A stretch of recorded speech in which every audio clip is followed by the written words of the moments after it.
ഇന്നലെ മെനയാന്നായിട്ട് 2 കളി ഉണ്ടായിരുന്നു.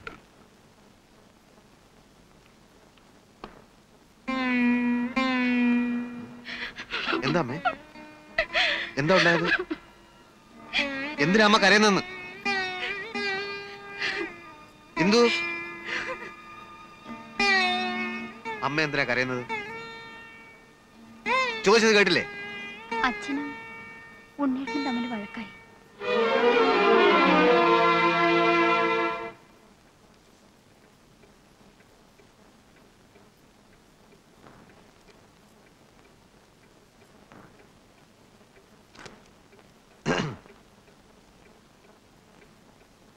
എനിക്ക് ഏട്ടനോട് കുറച്ച് സംസാരിക്കാനുണ്ട്. ബാങ്കിന്റെ കാര്യം വല്ലതാണോ? അല്ല. ആ എന്നാ ഇപ്പൊ പറ്റില്ല. പിന്നെ എപ്പോ പറ്റും? 5 മണി കഴിയും. ഞാൻ വെയിറ്റ് ചെയ്യാം. നീ എന്നെ ഉപദേശിക്കാനാ പുറപ്പാടല്ലേ? കാര്യം പറയുന്നത് ഉപദേശമാകുന്നത് എങ്ങനെയാ? അല്ലടാ, കുറ്റം മുഴുവൻ എന്റെ. നിങ്ങളൊക്കെ നല്ലവരും, എല്ലാരും എനിക്കറിയാം. കാര്യങ്ങളൊക്കെ നടന്നു കഴിഞ്ഞപ്പോൾ ഞാൻ അധികം പറ്റായി. ഇതെങ്കിലും മനസ്സിലാക്കാൻ കഴിവില്ലെങ്കിൽ പിന്നെ ഞാൻ എന്തിനാടാ ഈ വീക്കാവും പാസ്സായി ബാങ്കിൽ പോയിരിക്കുന്നത്? വെറുതെ നാട്ടുകാരെ കൊണ്ട് അതും പറയിപ്പിക്കുന്നത് എന്തിനാണെന്നാ ഞാൻ ചോദിക്കുന്നത്. നാട്ടുകാരെ കൊണ്ട് ഞാനാണോ പറയിക്കുന്നേ? അവിടുന്ന് ഇറങ്ങിപ്പോവാൻ എന്റെ മുഖത്ത് നോക്കി പറയുമ്പോൾ അതും കേട്ട് ഗണിച്ചുകൊണ്ടിരിക്കാൻ എന്നോട് പറ്റില്ല. അത് തെമ്മാടിത്തരമാണെങ്കിൽ ആ തെമ്മാടിത്തരം ഇനിയും ഞാൻ ചെയ്യും. ചേട്ടൻ ഒരു കാര്യം ചെയ്യും. അത്ര നിർബന്ധമാണെങ്കിൽ ബാങ്കിനടുത്ത് എവിടെയെങ്കിലും ഒരു വീട് വാടകയ്ക്ക് എടുത്തോളൂ. ജോലിക്ക് പോകാനുള്ള സൗകര്യത്തിനാണെന്ന് ആളുകൾ ധരിച്ചോളൂ. എന്തായാലും ഒരു വീട്ടിൽ 2 അടുപ്പ് വേണ്ട. എങ്ങനെ എങ്ങനെ എങ്ങനെ വേറെ വീട് വാടകയ്ക്കെടുത്ത് ഞാൻ മാറണം അല്ലേ? നിന്റെ ഉള്ളിലിരിപ്പ് എനിക്കിപ്പം മനസ്സിലായടാ. അങ്ങനെ എന്നെ അവിടുന്ന് പുകച്ച് പുറത്ത് ചാടിക്കുക. അങ്ങേത് ഇറങ്ങിപ്പോകാൻ പറഞ്ഞു, നീ അത് കുറച്ച് മയത്തിൽ പറഞ്ഞു. അയ്യോ അതല്ല ഉണ്ണേട്ടാ. വേണ്ടടാ, ഇതൊക്കെ മനസ്സിലാക്കാനുള്ള സാമാന്യ ബുദ്ധിയെങ്കിലും ഈ കൃഷ്ണൻ ഉണ്ണിക്കുണ്ട്. കുന്തുണ്ട്. എന്ത് പറഞ്ഞാലും ദോഷം മാത്രം കാണുന്ന ഒരാളോട് ഒന്നും പറഞ്ഞിട്ട് കാര്യമില്ല. തെളിച്ചു പറയടാ. പോത്തിന്റെ ചെവിയിൽ വേദമോതരുത്, അതല്ലേടാ നീ ഉദ്ദേശിച്ചത്? മനുഷ്യനെ വട്ടുപിടിപ്പിക്കരുത്. അച്ഛൻ പറഞ്ഞതാ ശരി. അച്ഛൻ എന്തു പറഞ്ഞു? എന്നോട് മിണ്ടരുത്, ഞാൻ താമസിക്കുന്നിടത്ത് വരരുത്, അല്ലേ? അച്ഛൻ പറഞ്ഞാ ശരി.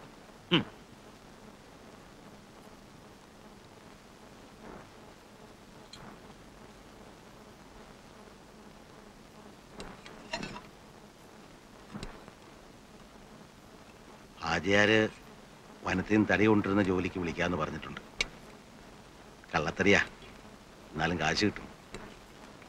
പിന്നെ വക്കീൽ നാരായണമേനോന്റെ മക്കളെ സ്കൂളിലേക്ക് കൊണ്ടുപോയും തിരിച്ചു കൊണ്ടുവരികയും ചെയ്യുന്ന ജോലിയും ഏൽപ്പിച്ചിട്ടുണ്ട്. ആ വകയിലും കുറച്ച് പൈസ വരും. എന്നാലും കുറച്ച് സമയം ബാക്കി വരും. നിന്റെ പരിചയത്തിൽ ആർക്കെങ്കിലും ഒരു പകരക്കാരൻ ഡ്രൈവറെ വേണ്ടി വരുമോ?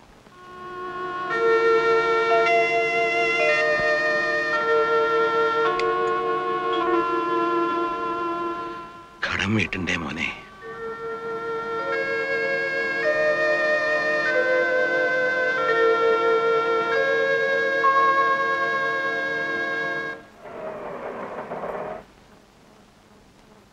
ഇപ്പൊ വരാം. രമയ്ക്ക് സുഖം തന്നെയല്ലേ? അതെ. ശിവൻ എന്തു പറയുന്നു? മുരളേട്ടൻ കയറിയിരിക്കൂ, ഞാൻ അമ്മയെ വിളിക്കാം.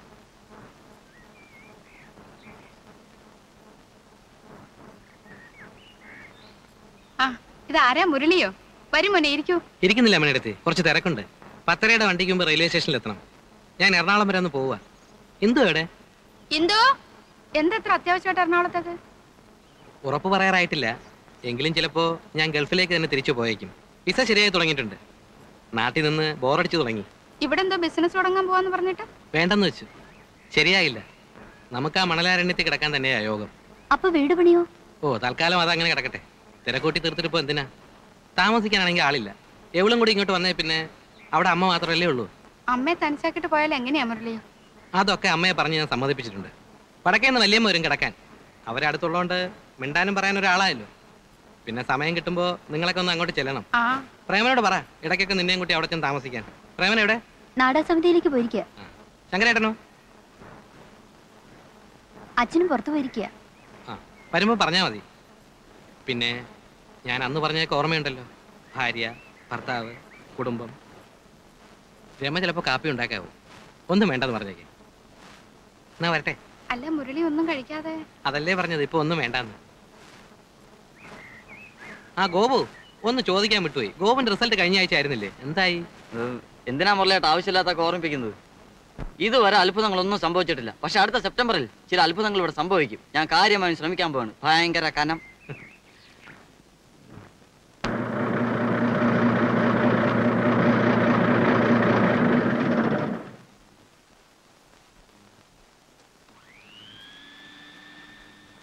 ആ ശങ്കരൻ നായരെ കാണാൻ ഒരാൾ വന്നിട്ടുണ്ട്.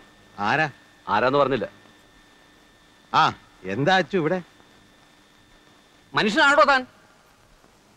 തന്റെ വീട്ടിൽ നിന്ന് ഒരു പെൺകുട്ടി പ്രസവിക്കാൻ പോയിട്ട് ഇതുവരെ ഒന്നും തിരിഞ്ഞു നോക്കാത്ത മനുഷ്യനാണോന്ന്? അല്ല. ഞാൻ വീട്ടിൽ ചെല്ലുമ്പോഴൊക്കെ അവൾ അന്വേഷിക്കും, അച്ഛനെ കാണാറുണ്ടോ അമ്മയെ കാണാറുണ്ടോ എന്ന്. എന്തുകൊണ്ടാ? നിങ്ങളോടുള്ള സ്നേഹം കൊണ്ടാ. മരുമകളെ തലയിൽ എടുത്തോണ്ടായിരുന്നല്ലോ നടപ്പ്. എന്ത് തെറ്റാ അവള് ചെയ്തത്? വാ, നമുക്ക് വീട്ടിൽ പോയി. ഞാനിനി ഇല്ല അങ്ങോട്ട്. ബസ് ഇറങ്ങി തന്റെ വീട്ടിലേക്ക് നടക്കുമ്പോഴാണ് അറിഞ്ഞത് താൻ അവിടെ കാണില്ല. ഇവിടെ വന്ന് അന്വേഷിക്കാൻ. അന്വേഷിച്ചു, കണ്ടു, ഇനി ഞാൻ പോണു. ഗീത പ്രസവിച്ചിട്ട് ആഴ്ച ഒന്ന് കഴിഞ്ഞു. ആൺകുട്ടി. താൻ അറിഞ്ഞു കാണും. എന്നാലും അവളായിട്ട് അറിയിച്ചു എന്ന് പറയാനാ ഞാൻ വന്നത്. പ്രസവത്തിന് മുമ്പ് നിങ്ങൾ ആരും ചെന്നില്ല, പോട്ടെ. പ്രസവിച്ച് കഴിഞ്ഞാലെങ്കിലും ചില ചടങ്ങുകളൊക്കെ ഉണ്ട് നമ്മുടെ സമുദായത്തിൽ. അതിനെപ്പറ്റി പറഞ്ഞപ്പോ തന്റെ മോൻ പറഞ്ഞ എന്താണെന്ന് അറിയോ? ഒരു ചടങ്ങുകളും വേണ്ട, കൊണ്ടുപോകാറാവുമ്പോ ഒറ്റയ്ക്ക് കൊണ്ടോക്കോളാന്ന്. എനിക്കൊന്നേ പറയാനുള്ളൂ, ഇതൊന്നും അത്ര ശരിയല്ല.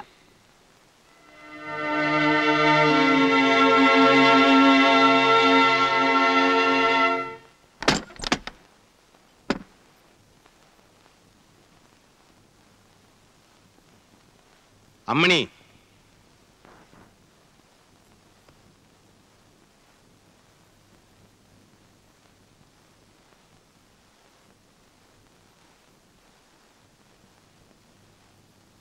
നമ്മുടെ ഗീത പ്രസവിച്ചു.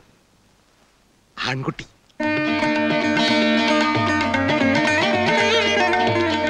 എപ്പോ? ആഴ്ച ഒന്ന് കഴിഞ്ഞു. നമ്മൾ ആദ്യമായിട്ട് മുത്തശ്ശനും മുത്തശ്ശിയായി. എന്നിട്ടും നമ്മളത് അറിഞ്ഞില്ലടി. ദിവസവും ഇതിലെ കടന്നു പോകുന്ന നമ്മുടെ മോന് അവൻ അറിയിക്കാൻ മനസ്സുണ്ടായില്ല. അത് തിരക്കിനിടയ്ക്ക് അവൻ ചിലപ്പോ മറന്നതാവും. വേണ്ടടി, നീ എന്നെ സമാധാനിപ്പിക്കൊന്നും വേണ്ട. അത്രയ്ക്ക് വിഷമൊന്നും എനിക്കില്ല. അവനേക്കാ വാശിയുള്ളതാണ് ഞാൻ. എനിക്ക് അങ്ങനെ ഒരു മകനില്ല. പിന്നെ കടക്കാരനായി പോയതുകൊണ്ട് കുറച്ചു കാലം കൂടി ഇതൊക്കെ സഹിക്കണം. അത്ര ഞാൻ കരുതിയിട്ടുള്ളൂ. നിങ്ങൾ രണ്ടാളും ഇങ്ങനെ തുടങ്ങിയാൽ എങ്ങനെയാ? രണ്ടാളുടെയും കാര്യം നീ നോക്കണ്ട. ഒന്നിൽ അവൻ അല്ലെങ്കിൽ ഞാൻ. എല്ലാരും കേൾക്കാനാ പറയുന്നേ. ഗീത നമ്മളോട് ഒരു തെറ്റും ചെയ്തിട്ടില്ലല്ലോ. നമുക്ക് അവളെയും കുഞ്ഞിനെ ഒന്ന് കണ്ടിട്ട് വരാം. എന്നിട്ട് അവൻ എന്നെ അവിടെ നാട്ടി ഇറക്കുന്നത് നിനക്ക് കാണുമല്ലേ? എന്നാ അച്ഛൻ വരണ്ട, ഞാനും അമ്മയും കൂടെ പോയിക്കോളാം. പൊയ്ക്കോ, പക്ഷെ പിന്നെ ഈ പടിക്കകത്തേക്ക് കിടക്കരുത്. എന്നാലും അവക്ക് എന്ത് തോന്നും? അവക്ക് എന്ത് തോന്നിയാലും പ്രശ്നമില്ല. അവന്റെ ഭാര്യയാണ്. അവന്റെ ഭാര്യയും കുഞ്ഞുമായിട്ട് നമുക്ക് ഒരു ബന്ധവും വേണ്ട.